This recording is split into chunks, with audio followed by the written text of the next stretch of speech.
బాలీవుడ్ నుండి సరైన కంటెంట్ ఉన్న యాక్షన్ సినిమా దురంధర్ రూపంలో వచ్చింది. అక్కడి ఆడియన్స్ స్పై జానర్ సినిమాలను ఈ మధ్య కాలంలో ఆదరించడం లేదు. ఎందుకంటే కొత్తదనం లేదు, అన్ని ఒకే తరహా సినిమాలే వస్తున్నాయి. రీసెంట్ గా ఎన్టీఆర్, హృతిక్ రోషన్ లాంటి స్టార్ బిగ్గెస్ట్ సూపర్ స్టార్స్ కలిసి నటించిన వార్ 2 చిత్రాన్ని ఎంత పెద్ద డిజాస్టర్ ఫ్లాప్ ని చేశారో మనమంతా చూసాం. ఇక స్పై జానర్ సినిమాలను కాలం చెల్లినట్టే అని అనుకుంటున్న సమయంలో విడుదలైన దురంధర్ చిత్రం స్పై జానర్ చిత్రాలకు సరికొత్త ఊపిరి పోసింది.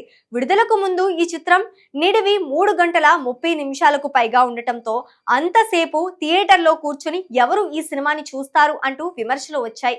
కానీ ఈ సినిమా చూసిన తర్వాత ఇంకా కొంచెం సేపు సినిమా ఉండుంటే బాగుండేది అని ఆడియన్స్ కి అనిపించింది.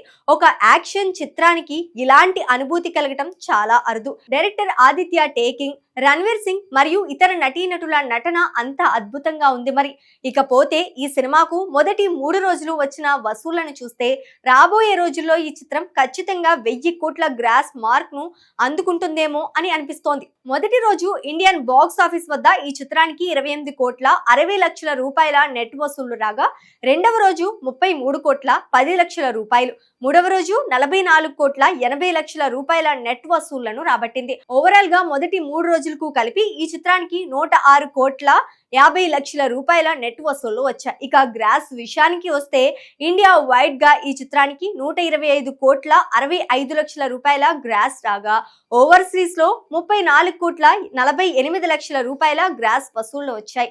దీంతో ఓవరాల్ గా ఈ చిత్రానికి ప్రపంచ వ్యాప్తంగా 160 కోట్ల రూపాయలకు పైగా గ్రాస్ వసూళ్లు వచ్చాయి.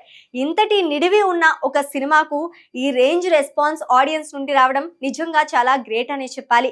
నేడు వర్కింగ్ డే అయినప్పటికీ కూడా ఈ చిత్రానికి బుక్ మై షో యాప్ లో గంటకు 21,000 పైగా టికెట్లు అమ్ముడవుతున్నాయి. దీని అర్థం ఇప్పట్లో ఈ సినిమా రన్ ఆగదని, ఇదే రేంజ్ ఊపిని కొనసాగిస్తూ ముందుకు పోతే ఖచ్చితంగా ఈ సినిమా 1000 కోట్ల గ్రాస్ ని అందుకోవడం పెద్ద కష్టమేమీ కాదు అనిపిస్తోంది.